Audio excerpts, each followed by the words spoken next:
제가 앞선 두 편의 영상에서 말씀드리고자 하는 바는 결국 여러분들이 어떠한 일을 하고자 하실 때 그것에 대해 기대하는 감정이 높아지면 높아질수록 얻어지는 이득이 작아지고 심지어는 실패할 수 있는 상황을 맞이할 확률이 대단히 높아진다라는 말씀을 드리고자 했습니다.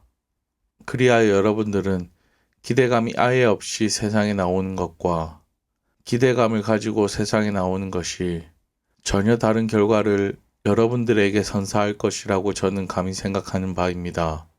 그렇게 여러분들은 학교라는 제도 안에서 마치 세상 사는 것이 그리고 여러분들의 꿈을 이루는 것이 얼마나 어려운지를 알지 못하고 세상에 갑자기 던져져 그런 효과로 인해 세상을 맞서는 것이 아니라 회피하여 머문 곳에서 평생을 자연스럽게 머물게 되는 상황을 만들게 되는 것은 결국 여러분들의 잘못된 정보로 인한 기대감이 여러분들을 함정으로 빠뜨려 여러분 인생의 전반에 영향을 주게 되는 상황입니다.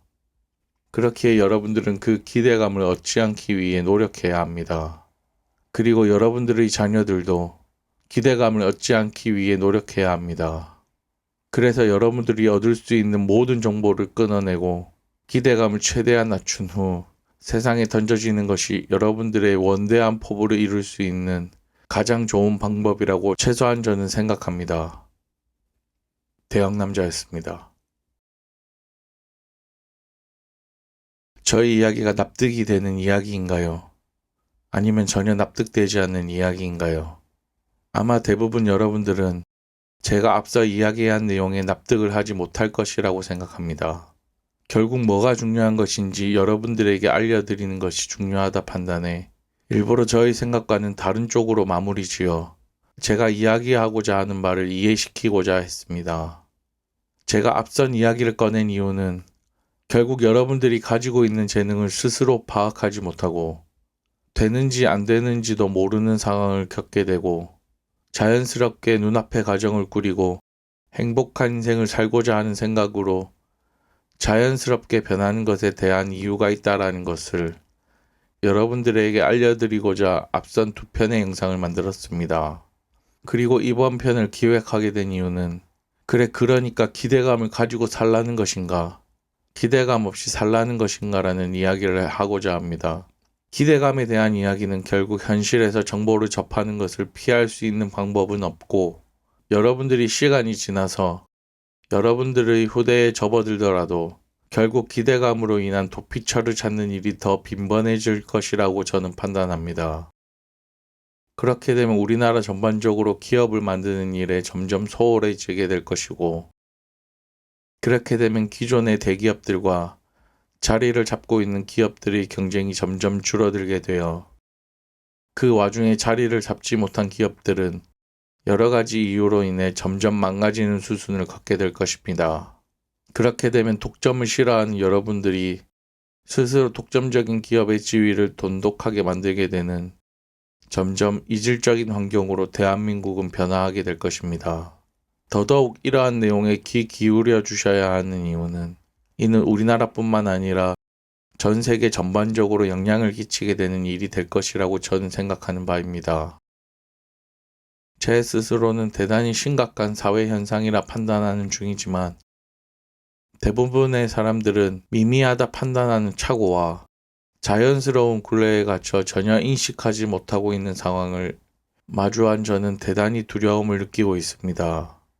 결국 사회의 도움을 받지 못하고 기성세대들이 스스로 힘으로 일어나기 위해 앞만 보고 달려가며 이뤄냈던 그들의 업적들로 사회는 대단히 안정적으로 변모했고 그 안정적임이 오히려 새로운 세대들에게는 넘어야 될 필요가 없는 큰 벽처럼 느껴져 도전이니 성공이니 하는 것들은 소수의 재능을 가진 사람들만 넘나들 수 있는 사회를 만들었습니다.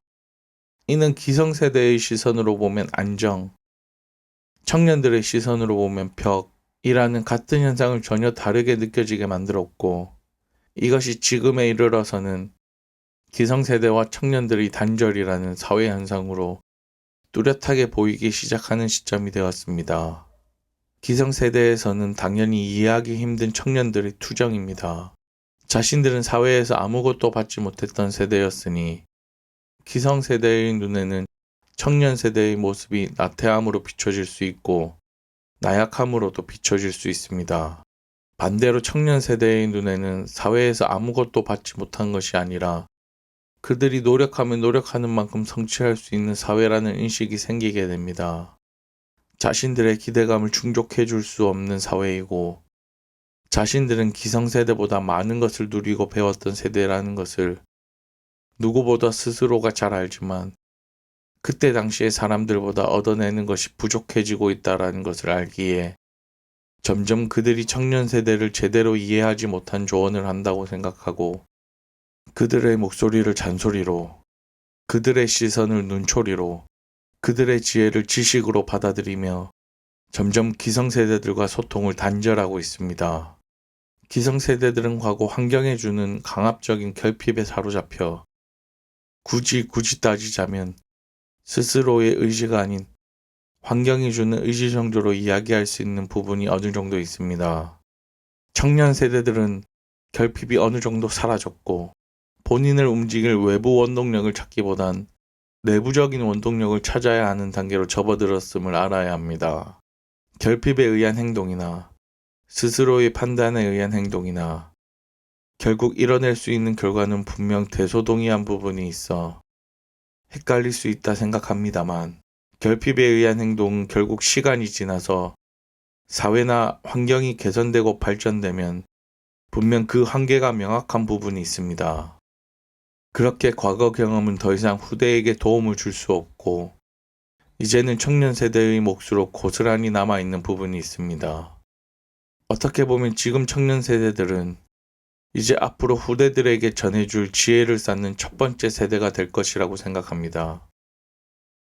전 세계적으로 마찬가지지만 현 시대를 살아가고 있는 사람들은 인류 역사학적으로 가장 지킬 것이 많은 세대가 되었습니다.